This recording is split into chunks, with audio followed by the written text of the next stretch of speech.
Réflexion faite. La participation de Micheline et Patricia. Bonjour à tous. Bonjour à tous. Aujourd'hui, que ferait Jésus à ma place?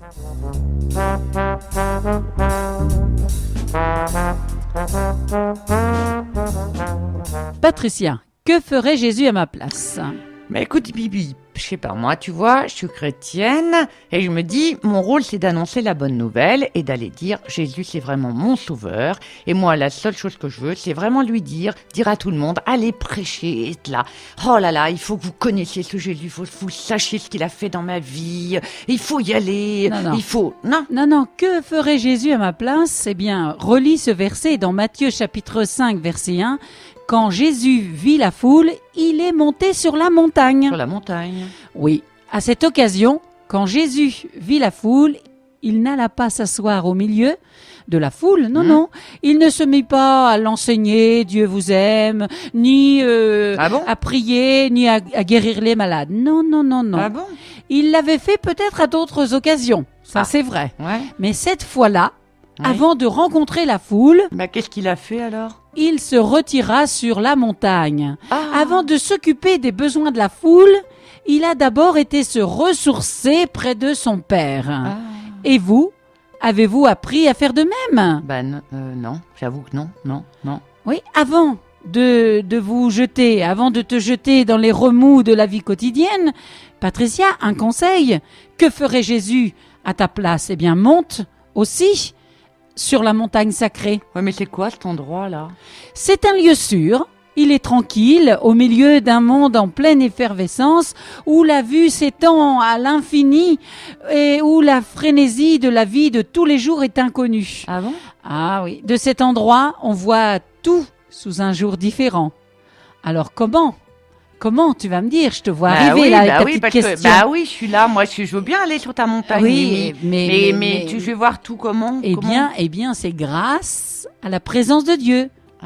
Il faut entrer dans la présence de Dieu d'abord. Donc tu veux me dire qu'avant d'aller dans le monde comme ça, prêcher et tout, il y a des moments où je peux y aller franco, mais il y a des moments, il faut que je m'arrête et que j'écoute. Oui, il faut que tu entres dans la présence de Dieu, entre dans ta chambre, dit ton Père Céleste. Il te voit dans le lieu secret. Là, c'est pas entre dans ta chambre, c'est monte sur la montagne sacrée. C'est-à-dire être toute seule en présence de Dieu, alors. Oui. Jésus nous rappelle qu'il a déjà aussi connu toutes les situations qu'on a affrontées, quelles que soient-elles d'ailleurs. Il est facile de reconnaître à leur comportement les habitués de la montagne sacrée. Ah bon? Comment tu les reconnais? Oui. C'est vrai? Ils affrontent les mêmes situations, ils se battent contre les mêmes problèmes ou parfois contre les problèmes beaucoup plus difficiles. Et puis alors, qu'est-ce qu'ils ont d'autre? Je t'attendais. Et oui, le comportement, c'est leur comportement qui va dévoiler s'il y a une paix intérieure ou un remous intérieur. Et là, cette paix intérieure que ne peuvent entamer même les difficultés familiales, même les problèmes de santé, même les pénuries financières. Donc ça veut dire que ces gens-là, ils sont allés sur la montagne sacrée, quoi, entre guillemets. C'est-à-dire qu'ils ont demandé d'abord conseil à Dieu. Voilà. Et ils peuvent affronter tout. Voilà. Et Jésus, il dit dans Matthieu chapitre 11, verset 28, Jésus a dit, êtes-vous fatigués? Êtes-vous lassés? Êtes-vous épuisés par la vie? Eh bien, Jésus dit, venez un peu à l'écart, près de moi, vrai, t'as raison, et vous vous reposerez. Il vous donnera le repos. La parole de Dieu le dit. Et je vous montrerai, dit Jésus, comment vraiment vous reposer. Relisez. Moi, je vous propose vraiment de relire Matthieu chapitre 11, verset 28. Alors, aujourd'hui... mais je vais le faire, Mimi. Réflexion faite. Faites une pause aujourd'hui.